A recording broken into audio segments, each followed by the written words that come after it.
OneCircuit Mailbag, coming to you live from downtown Tasmania. OneCircuit, all huffing, no puffing. Right. And this one is very well packed.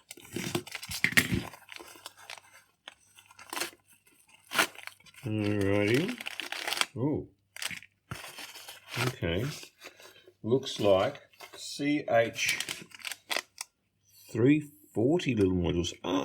Yeah, just a nice way of getting power to some devices. So USB-C connector and then a little CH340 as well. Could be useful. Let's get a bit closer.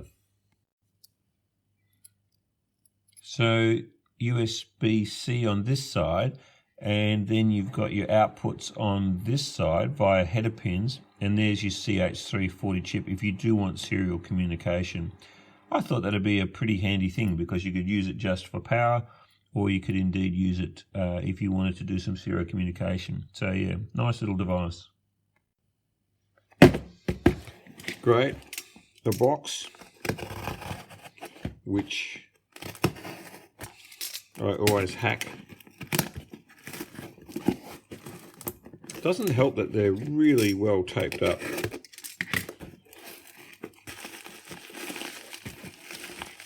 Mostly air, a little bit of bubble wrap, and oh, nice, some fuses. Okay, pretty cool. So let's have a look at these. So I've been playing around with fuses because I do have a few circuits that I just want to protect. And then, you know, there are lots of different options, and I wanted something that was a little reliable from the point of view of, yeah, the amount of current that would make them blow. But I mean, these are also a nifty little size. They've even got some holders here that I've got as well. So you've got your holders and you can just swap them in and out. Very keen to see how these match up with their purported ratings. But yeah, fast blow, hopefully accurate, and yeah, looking forward to using some of these in a circuit. Oh, pump going off in the background. That's good. Might be able to filter that out. Oh, okay. Three-legged beasts. Let me see what they might be. So we've got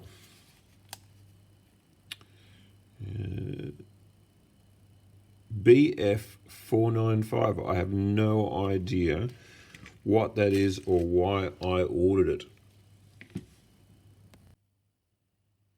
So I'm thinking transistor.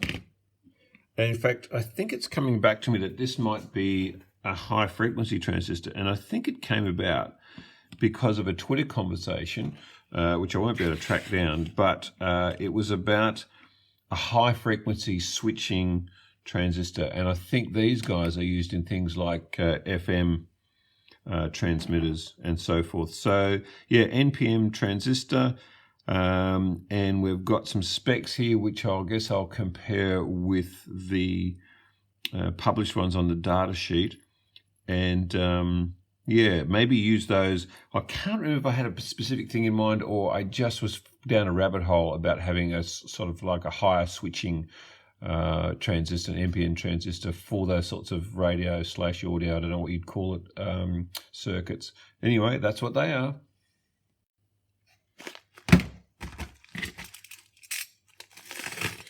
This guy. Aha. Yes, nice one. So I've been looking at higher capacity, what is this one listed at? Higher capacity capacitors, 15 farad and 2.7 volts. So the idea is I've got a lot of little lights around the place which are just, yeah, they're just barely ticking over. 128 kilohertz processors gathering very anemic amounts of light during the day via solar panels and feeding into nickel metal hydride batteries. But with a little bit of magic, could we switch in these guys? So I think from an earlier mailbag, we were looking at these guys. And now what is this listed as? This is 50 farad. And I put this in a circuit, and it ticked away, just blinking a light for, I think, 3 days. And I thought, well, I don't really need that because it will be, rejuvenated, recharged, whatever you like to say, by some solar during the day. So I've just ordered a series of these. I think I've got something like maybe 30 farad, maybe 20 farad, maybe 15 farad, and just make the comparisons. How low can you go so that they are charged up during the day and just give you some fake candlelight during the night. Anyway, let's get this one hooked up and see if it's legit to start with. I assume so. Why would they send me stuff that is fake? I mean, come on. So let's have a look at that. And I'll just use this as a backdrop. There we go. And we'll see what the handy dandy tester makes of it. And it says this is going to take a long time to charge. So don't bother me. Okay, that was probably a silly idea. Let's charge it a different way and then discharge it. Sorry about that. All right, with that little bit of charging, we're at 1.45. So let's keep it going. And yeah, there it goes. So it was 2.7, I think, was right at. I've got a little bit of flashing going on. Oh, that's nice. And the current has dropped, so we're now around the 0.6 amp mark, and the flashing's getting stronger as the voltage picks up, and we're around the 0.4 amp mark, still climbing on the voltage. Get it through to about 2.7, I'm guessing, as it goes. Current still dropping, around about 0.3 of an amp now. So let's just remove the actual charging, and now it is all up to the capacitor, and that voltage will just very slowly drop over time. So yeah, legit, good job. And now to put them into a circuit and see if we can't do some solar charging of these so they can swap out for the batteries. A lot more cycles, a lot more reliable, and a lot more fun.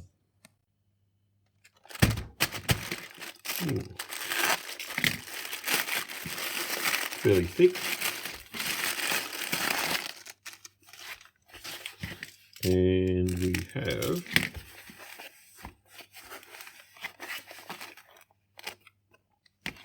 a kit. I think this is a clock kit. Digital clock kit. And this is part of a project which is actually about ditching this, which is sort of like the official case, and building this weird, wonderful version which sort of sits up on 1 millimeter thick copper wire. I think that's what that is about. It sort of sits up like that. It is huge. Look at the size of these things. Wow. Yeah, that'll be a great kit build with a twist. Nice one.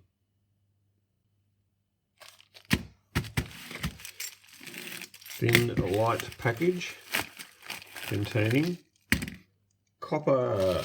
Yes. So a couple of times now I've mentioned the idea of building projects that actually have copper wire as building material and part of the circuit. So let's see firstly if this is semi-legit. And to do that, we'll do a continuity test, I guess, from one end to the other. So let's see if we go from, I think there's at least a meter that I've ordered, maybe more. Let's go from here to here. Yeah. So it's conductive, which is good to start with. But yeah, the idea is to build, I think there's a kit around here. Let me just have a look. Yeah, this guy. So building a kit, but with this being the structural component or part of the structural component, to hopefully end up like something like, and I'll put it, overlay it here. That's the plan.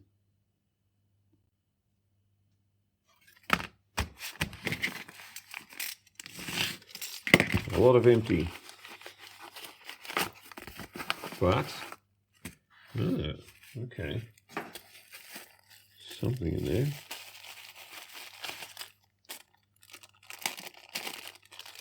Diodes? No. I'm getting a little close. Oh, I think I know what this is. Yes, I do think I know what this is. I think this is SS8050s and SS8550s, which are NPN and PNP transistors, my favorites, but in a SOT 23 configuration. Where's my handy dandy tester? And we'll put that to the test. Where is my handy dandy tester? I'll get back to you. All right, let's see if I can do this without spraying them all over the place. So I'm guessing if I put that like this, 1, 2, and 3, and then press down. Oh, I don't know that that's going to work actually. That is, oh, maybe. All right, let's try it. That's so tricky. Here we go. Ah, that's the PNP version. Nice. And we'll get this guy in on. Without flicking him away, there you go. Tricky. All right, put you on there and try and get. So this should be the SS8050. Yep, NPN. Very good. Great little guys, these guys. So just smaller, obviously, than the TO92 packages, and with the view of maybe shrinking down the the little lights that I do based on the QX5252.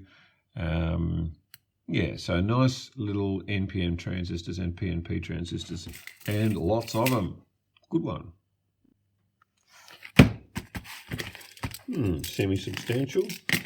Going at the corner here to find. Oh, now this order has a story, and the story is that I ordered it, and then it was sort of going down on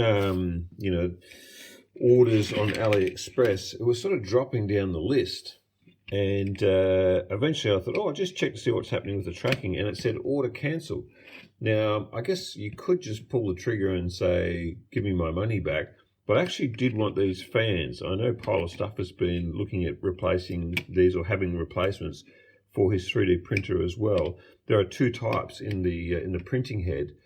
And so rather than do that, I actually contacted the supplier and said, hey guys, what's with the cancelled order? And they went, oh, so sorry, we will send you 2 more, and here's a new tracking number. So I just waited and waited and waited, and here they are. So yeah, a bit of a wait. Great supply. Big shout out to those guys. And I do have those fans now, if and when needed, to replace the ones on the printer. Thank you. That is the mailbag for the week, and we'll catch you next time. See ya.